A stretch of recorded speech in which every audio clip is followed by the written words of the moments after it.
இன்னொரு சம்பவம், அது யாருக்கிட்டையும் இது அதுவும் சொல்லலை. இதுவும் ஈவன் நான் நம்ம ஃப்ரெண்ட்ஸுக்கிட்ட கூட நான் சொல்லலை. அது 16 வயது நிலை படம் வந்து ரிலீஸ் ஆகிட்டு செகண்ட் வீக் ஓஹோன்னு போயிட்டு இருக்கு.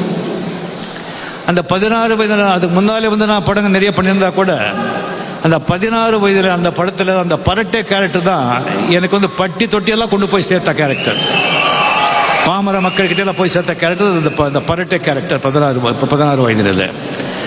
அந்த டயத்தில் வந்து ஒரு ப்ரொடியூசர் என்கிட்ட வந்தாங்க.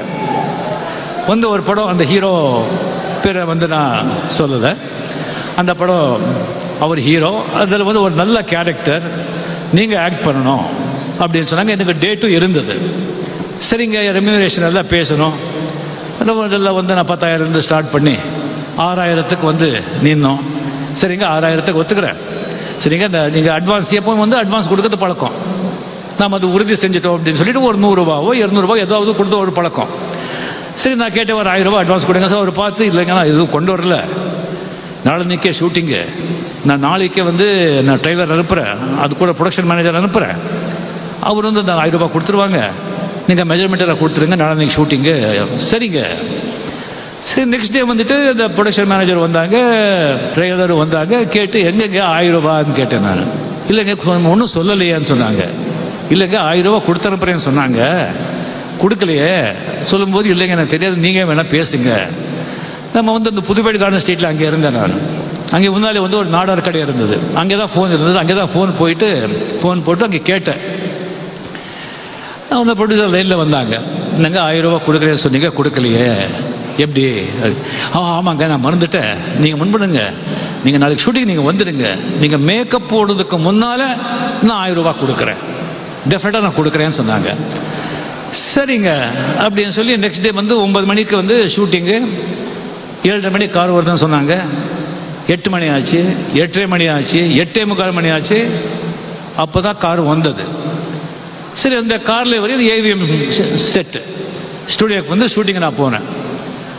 செட்டுக்கு போகிறேன். அங்கே போகிறதுக்கே 9:30 ஆகிடுச்சு. இந்த ப்ரொடக்ஷன் மேனேஜர், எங்க ஹீரோயெல்லாம் வந்துட்டாங்க, ஏன் சீக்கிரம் மேக்கப் போடுங்க. நான் என்னங்க அந்த 1000 ரூபாய் கொடுக்கல. இல்லைங்க நீங்கள் வந்து என்னங்க 1000 ரூபாய் கொடுக்குறாங்க, நீங்கள் மேக்கப் போடுங்க, நீங்கள் வந்துடுவாங்க சொன்னாங்க. இல்லைங்க 1000 ரூபாய் கொடுத்தா தான் நான் மேக்கப் போடுவேன் அப்படின்னு சொல்லிட்டு நான் வந்து சரி நின்றுட்டேன். சரி, கம்ப்ளீட்லி வந்து அந்த ஹீரோ வந்தாங்க, எல்லாம் வந்து நின்றுட்டு இருந்தேன். ஒரு 10:15 10:30 மணி ஆச்சு. டக்குன்னு சொல்லி ஒயிட் அம்பாசிடரில் கார் ஃபாஸ்ட்டாக வந்து நின்னது. டோர் திறந்து அந்த ப்ரொடியூசர் கீழே இறங்கினாங்க. கீழே இறங்கிட்டு எடுத்த உடனே, என்னடா என்ன பெரிய பெரிய பெரிய ஆர்டிஸ்டா, பெரிய ஹீரோவா, இப்போ தான் வந்திருக்கேன், 4-5 படம் பண்ணியிருக்கேன், என்ன படம் கொடுக்கல, மேக்கப் போட மாட்டியா? உங்களெல்லாம் எத்தனை பேர் பார்த்துருக்கேன்டா, ரோட்ல அலையண்டாதீங்கலாம், கேரக்டர் கிடையாது, ஒன்றும் கிடையாது, போடா. நான் வந்து என்னங்க நீங்கள் தானே சொன்னீங்க, அதனால நிற்கிறேன்னு சொன்னால், வீட்டுக்கு போ, கேரக்டர் கிடையாது. சரி, ஓகே, கார் கொடுங்க. கார்லேயே போறே சொன்னால், காரில் கிடையாது, அதுக்கு நீ வாடகை கொடுக்கணும், நடந்தே போடும் அப்படின்னு சொன்னாங்க. என்கிட்ட உண்மையாகவே பணம் கிடையாது, பாக்கெட்டில் பணம் வச்சுக்கல. இந்த மாதிரி நான் என்ன தப்பு பண்ணேன், இவ்வளோ அவமானப்படுத்தாருன்னு சொல்லிட்டு ஏவிஎம் ஸ்டுடியோல இருந்து அப்படியே நடந்து வர்ற செகண்ட் வீக் 16 வயதில் இது எப்படி இருக்கு அப்படின்னு சொல்லிட்டு போட்டு போஸ்டர் எல்லாமே நான் நடந்து இதே மைண்ட்ல ஓடுது. அந்த பஸ்ல போறவங்க எல்லாம் இது எப்படி இருக்குன்னு கேட்கறாங்க. எனக்கு வந்து இப்படி நடந்து போயிட்டு இருக்கு, இதை பார்த்து சொல்றாங்க அப்படிங்கிறது என் மைண்ட்ல. பின்னாலே ஒரு 4-5 பேர் பரட்ட இது எப்படி இருக்குன்னு வர்றாங்க. என் மைண்ட்ல எல்லாம் என்ன ஓடுதுன்னா, இதே கோடம்பாக்கம் ரோட்ல ஃபாரின் வண்டி எடுத்துக்கிட்டு அந்த கார்ல வந்து கால் மேல கால் போட்டு உட்காந்து இதே ஏவிஎம் ஸ்டோர்ல அதே ஃப்ளோர்ல வந்து போகலன்னு சொன்னா, நான் ரஜினிகாந்த்ல கரெக்டா வந்து 2.5 வருஷத்துல வந்து ஏவிஎம் செட்டியார்கள் சிறந்த இட்டாலியன் ஃபியட் வண்டி 4.25 லட்சத்துக்கு வாங்கினேன். வெயிட் வாங்கிட்டு புதுப்பேட்டை கார்டன் அங்கே வந்து அங்கே வண்டி நிற்க வைக்கிறதுக்கு இடம் கிடையாது.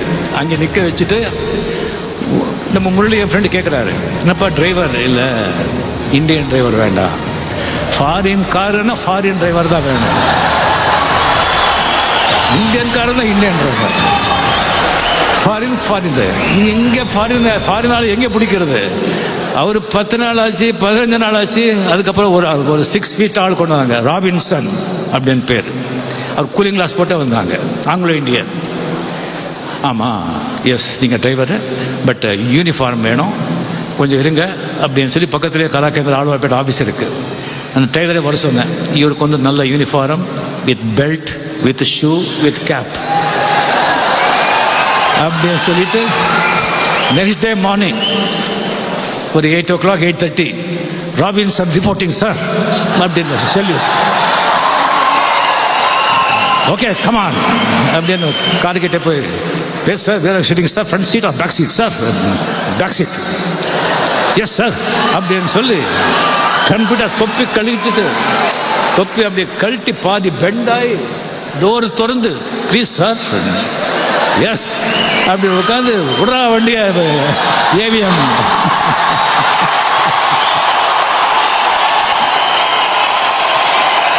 அதே ஃப்ளோர், அந்த ப்ரொடியூசர் வண்டி எங்கே எங்கே அம்பாசிடர் நிற்க வந்ததோ அதே அங்கேயே அந்த வண்டி நிற்க வச்சு கீழே இறங்கி 555 சிகரெட் வண்டி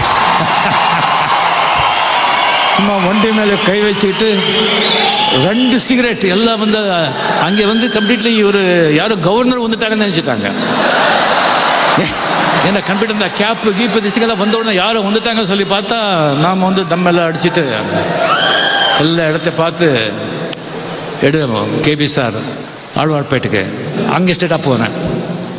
அங்கே போயிட்டு, சார் கார் வாங்கியிருக்க, நீங்கள் வந்து தொட்டு ஆசீர்வாதம் பண்ணணும். சரிப்பா இந்தப்பா அப்படின்னு வெளியே வந்தாங்க. வந்து பார்த்தா ஒரு காரு பார்த்தாங்க, காரை விட ஜாஸ்தி ராபின்சன் தான் பார்த்தாங்க. ராபின்சன் பார்த்து, எந்தப்பா, yes sir foreign car, foreign driver sir. நல்லா இருக்குப்பா, நல்லா இருக்கு, சரி ஷூட்டிங் இருக்கா அப்படின்னு சொல்லும்போது எனக்கு பயம். இந்த ராபின்சன் வந்து அதே மாதிரி எஸ் சார் பெண்ட் பண்ணி எங்கே அடிக்கிறானோன்னு சொல்லி பயம். அவர் அதுக்கு ஒரு யூஸ் ஆகிட்டாரு, பழச நேரம் நிற்கிறாரு. நான் உட்காரும்போது அப்படியே வந்து டோர் திறந்து எஸ் சார் அப்படியே எடுக்கிறாங்க. எனக்கு உடம்புல வந்து பாம்பு தேடெல்லாம் ஓடுற மாதிரி இருக்கு எனக்கு. அதுக்கப்புறம் வந்து அந்த வண்டி எடுத்துட்டு வந்து விட்டுட்டு நெக்ஸ்ட் டே வந்து ராபின்சனுக்கு வந்து இல்லை, முதல்ல யூனிஃபார்ம் கழட்டு, இந்த செல்யூட் எல்லாம் வேண்டாம் அப்படின்னு சொல்லிட்டு, இது வந்து அந்த 2 வருஷத்துல நான் வந்து நினைச்சதை சாதிச்சேன் அப்படின்னு சொன்னா, அது வந்து என்னுடைய சாமர்த்தியம், என்னுடைய உழைப்பால, என்னுடைய டேலண்டால அப்படின்னு சொன்னா அது தப்பாயிடும்.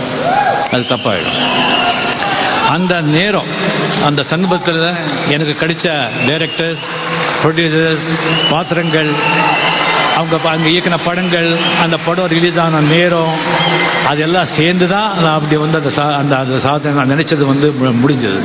யாரே ஆகட்டும், ஒரு வாழ்க்கையில் வெற்றி அடையணும்னு சொன்னால், இண்டிவிஜுவல் பர்சன் ஆகட்டும், தனி மனிதன் ஆகட்டும், ஒரு கம்பெனி ஆகட்டும், ஒரு அரசாங்கமே ஆகட்டும், நம்மளுடைய உழைப்பால, திறமையால, நம்முடைய புத்திசாலித்தனத்தால, நம்முடைய சாணக்கியத்தனத்தினால, நம்முடைய செயலால நாம் வெற்றி அடைஞ்சோம்னு சொன்னா அது ஒரு 10% தாங்க, 10% தான்.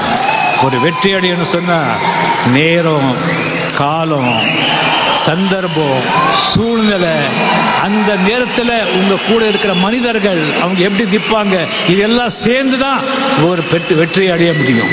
ஒரு மிக வெற்றியை வந்து ஒருத்தர் அடைய முடியும், எதுவுமே ஆகட்டும். ஆக அதே மாதிரி நம்ம கம்ப்ளீட்டாக நம்ம தர்பார் இந்த படத்தில் வந்து இந்த மாதிரி கம்ப்ளீட்லி இந்த மாதிரி நல்ல மனிதர்கள் சேர்ந்து இந்த படம் எடுத்திருக்கோம். நல்ல நேரத்துலையும் ரிலீஸ் ஆகுது. பொங்கல் இந்த படம் ரொம்ப நாள் அருமையாக நல்லா போகும்னு சொல்லி வந்து உங்களுக்கெல்லாம் நான் ஒன்று மட்டும் சொல்கிறேன், இந்த செலுத்துவோம், சந்தோஷமாக இருப்போம்.